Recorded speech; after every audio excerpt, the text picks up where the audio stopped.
De tomate, provavelmente 5 quilos eu não vou conseguir vender, porque ele vai dar algum tipo de problema. Isso no melhor dos cenários, porque eu tenho um cenário que às vezes 100 quilos de tomate eu perco 20, 40 quilos, dependendo de como está a qualidade do tomate.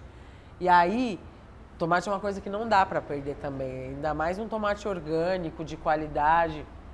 Então a gente tenta reaproveitar e aí dá uma média assim, desses... vamos supor, de 5 quilos que eu perdi, aproximadamente 2,5 kg eu consigo fazer molho e o resto vai para compostagem, né? A taxa de reaproveitamento hoje, que eu tenho um espaço que está sendo designado para isso, ela está em torno de 60% da minha quebra, né? Mas isso já foi bem menos. Mas e o ideal é que chegue numa taxa de 90% de tudo que eu não conseguir vender seja de alguma forma destinado para o melhor jeito possível. Em 2003, quando eu estava estudando mesmo a fundo, a cidade de São Paulo, por exemplo, produzia 16 mil toneladas de lixo por dia. Hoje já mudou para 20 mil toneladas de lixo por dia. Sempre achei um absurdo. E 52% em média desses alimentos são alimentos que eles chamam, tem uma classificação de orgânicos também, que são alimentos que podem ser reaproveitados em compostagem, por exemplo. Então, o que é esse alimento orgânico? É resto de fruta, de poda de árvore, é tudo que sobra na nossa casa e vai para aquele lixinho da cozinha. Então, 50% do lixo que a gente produz é lixo, é comida que não pode não mais servir para a gente, porque é casca, porque é bagaço, mas serve para a terra. O Brasil, a gente tem a cultura da abundância em água, abundância em alimentos. Talvez porque a gente não tenha conhecido esse lado da escassez, como países que sofreram guerras conheceram. Então eu acho sim que a gente tem uma cultura da abundância que acaba sendo levada para a cultura do desperdício. A gente desperdiça água, a gente desperdiça alimento, a gente desperdiça nosso tempo nesse trânsito.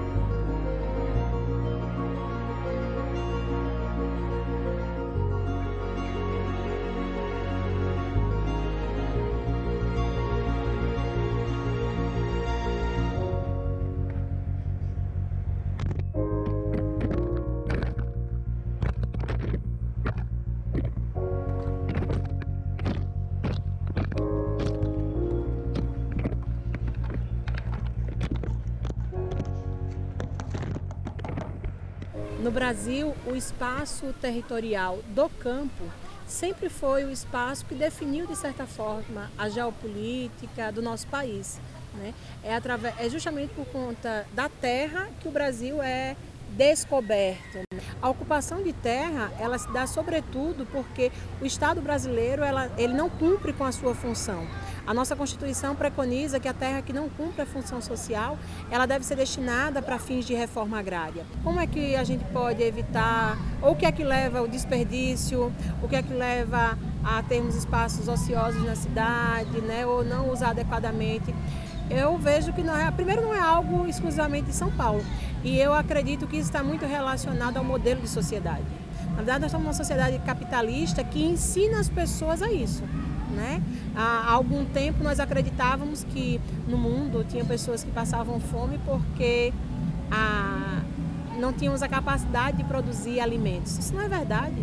Hoje nós produzimos o que é produzido pela agricultura no mundo, a pequena agricultura, o que é produzido também pelo próprio agronegócio, alimentaria 9 bilhões, né, de pessoas.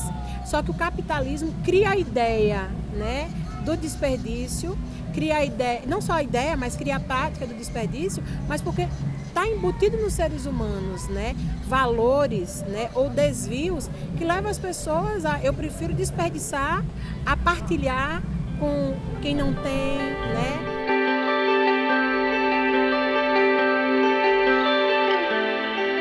Porque até meados do século XIX, praticamente você não tem o pensamento sobre a cidade. Ela simplesmente acontece, ela simplesmente se auto-organiza, né? Causando uma série de problemas existentes.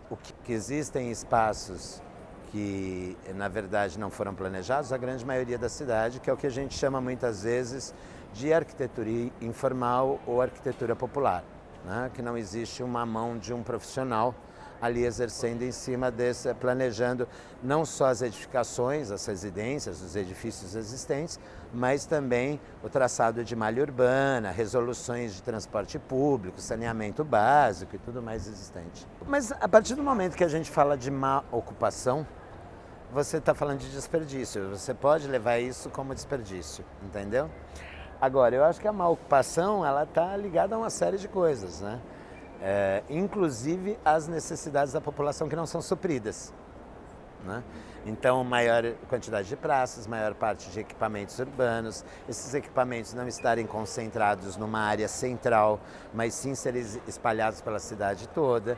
Quando a gente fala de equipamentos urbanos, a gente está falando desde hospitais, desde centros culturais, até áreas de lazer, sem dúvida alguma. Olha, eu acho que não dá pra gente falar de arquitetura sem estar ligado diretamente com questões sociais. Enquanto houver uma desigualdade econômica muito forte, uma desigualdade cultural muito forte, não somente dentro das cidades, dentro do nosso país, mas em questão mundial, você vai ter ainda cada vez mais os países mais ricos preocupados com situações energéticas e consigam resultados sobre isso, e os países mais pobres preocupados com as condições mínimas de viver, ou seja, pelo menos alguém ter um local de moradia.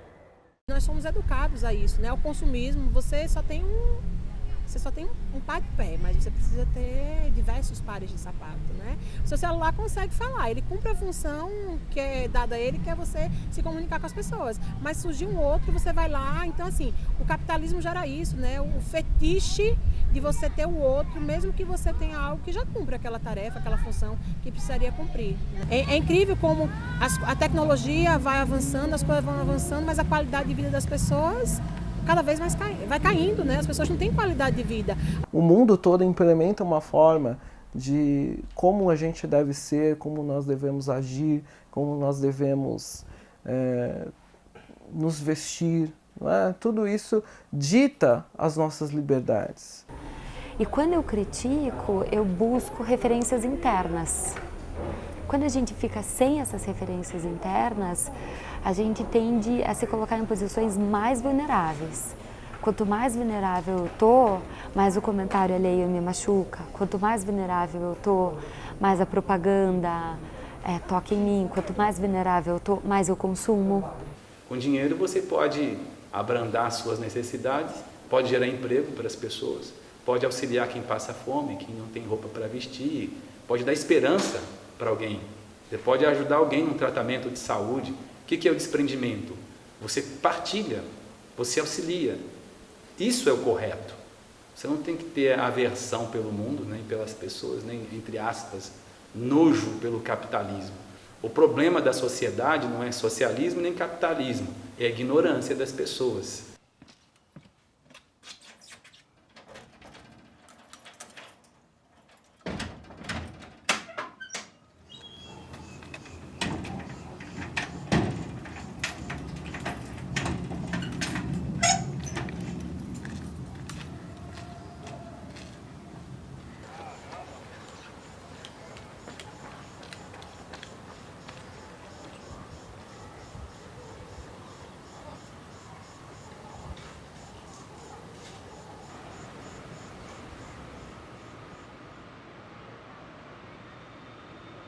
Bom, em 2010 eu utilizava o carro e desperdiçava muitas horas aí no trânsito, tinha que sair muitas horas mais cedo para chegar sem atraso. Aí depois que eu comecei a correr e pedalar para São Judas, né, até a universidade, minha vida aí mudou completamente. Bom, as vantagens são inúmeras. A primeira delas é a atividade física que você executa, indo de bicicleta ou correndo. Uma segunda vantagem é o ganho de tempo. Desvantagem, a pior desvantagem que existe em fazer esse trajeto todo dia, para mim, é a poluição de São Paulo. A poluição realmente ela impacta muito quando você desenvolve um ritmo muito acelerado de exercício físico. Isso dependendo do horário também. O trajeto que eu faço daqui do Butantã até a Moca, costumo subir a Rebouças e descer a Consolação, são duas vias que têm um tráfego muito intenso de carros, caminhões, ônibus, então é muito fácil sentir a poluição invadindo o seu corpo. Fora a melhoria evidente na saúde física que eu tive, melhorou também a saúde mental. Aí eu reduzi drasticamente também, acredito que reduzi drasticamente essa agressão ao meio ambiente, seguindo uma ideologia de 4 R's, que é repensar, reduzir, reutilizar e reciclar. Eu acredito muito que quanto mais pessoas mudarem esses hábitos simples do cotidiano, o mundo pode ser um lugar mais sustentável, poderá ser um lugar mais sustentável para a nossa geração e também as futuras aí que viverem daqui para frente.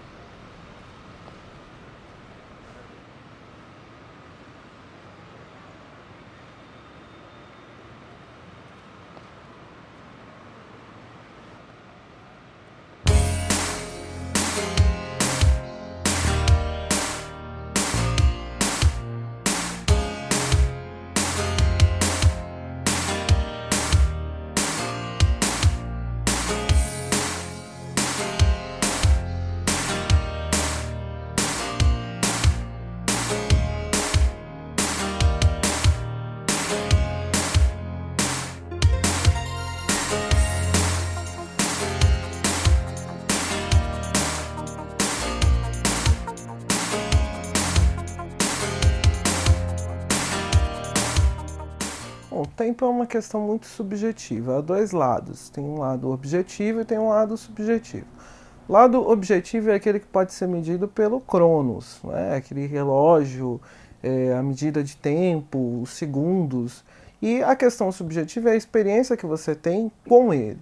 É diferente, por exemplo, quando a gente está trabalhando, né? Ao estar trabalhando, o tempo parece que demora. As atividades que nos trazem prazer dá a impressão de que o tempo passa muito mais rápido, né? Então, esses são os dois lados da experiência com o tempo. O lado objetivo, que realmente são 24 horas, e é uma convenção humana. Essas 24 horas, nós escolhemos determinar o tempo dessa forma e assim vivemos. No entanto, há a todo momento essa experiência subjetiva, que vai depender da pessoa com quem você está falando, o momento que você está vivendo. Então, quando nós dizemos assim, olha, definimos um tempo perdido, eu posso recuperar esse tempo perdido? Você pode recuperar as experiências que você não teve. E sempre há tempo para isso. Porque o tempo, como experiência subjetiva, como algo individual, você é capaz de fazer isso. Não há um tempo cronológico que possa ser recuperado, mas há um tempo existencial que pode ser montado.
A questão do tempo e o budismo. O budismo japonês e chinês, aqui é um templo chinês, enfatiza muito o aqui e o agora.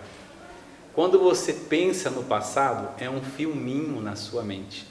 Quando você pensa no futuro, é só um filminho na sua mente. É agora que você está dirigindo e pode atropelar alguém, e pode se chocar com outro carro na contramão. É agora que você está fazendo o arroz, ele pode ficar soltinho ou queimado. É agora que você pode dizer sim, dizer não, e um segundo, uma fração de segundo decidir vida e morte para você quando você perde um táxi, perde um avião, perde o ônibus. Então a vida acontece no agora. Ainda que você seja um homem de negócios, entre aspas, bem-sucedido, pode descobrir no final da vida que você não viveu. O Dalai Lama fala: há pessoas na juventude que consomem a saúde para acumular dinheiro. Na velhice, gastam dinheiro para recuperar a saúde. Pensam no futuro, de forma que não podem viver o futuro e não conseguem viver o presente. Vivem como se não fossem morrer, e quando morrem, é como se não tivessem vivido. Entre a sepultura e o útero, esse intervalo nós chamamos de vida. Então você é jovem, você vai envelhecer. Você eventualmente vai adoecer e ninguém ficará por aqui. Todos nós temos um tempo de vida. Como você está aproveitando cada minuto, cada dia da existência? Eu costumo dizer que um dia mal vivido, ele não é devolvido no final do ano. Olha, esse dia aqui você não viveu bem, tá? Viveu meia boca esse dia aqui. Não, vamos somar os dias que você viveu assim, vamos devolver. Dessa vez você vive direitinho. O ano vai ter 365 dias, inevitavelmente. Não vão acrescentar mais uma semana, mais 2 ou 3 dias ou um mês para compensar o que você não viveu bem durante o ano. É muito importante entender isso. A hora avança, ela não é devolvida. O dia passa, ele não é restituído. Um dia mais vivido é um dia menos para se viver. O que você está fazendo de si mesmo?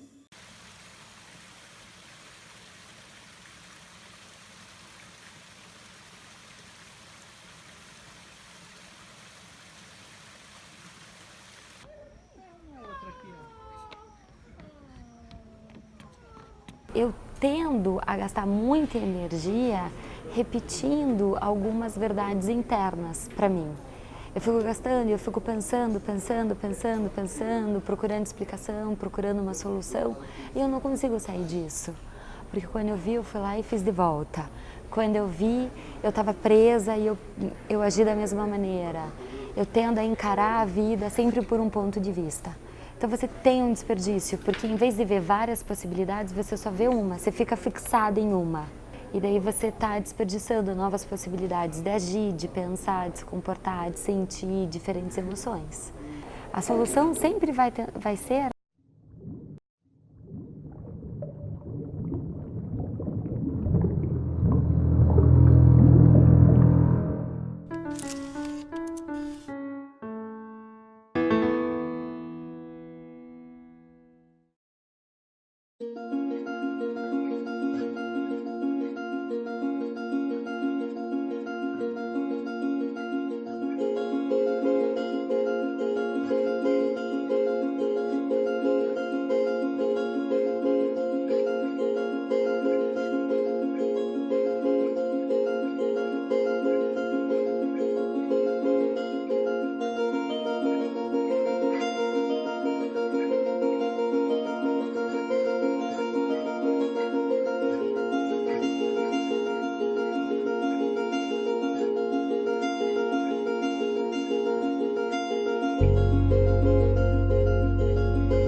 quilos de tomate, provavelmente 5 quilos eu não vou conseguir vender porque ele vai dar algum tipo de problema. Isso no melhor dos cenários.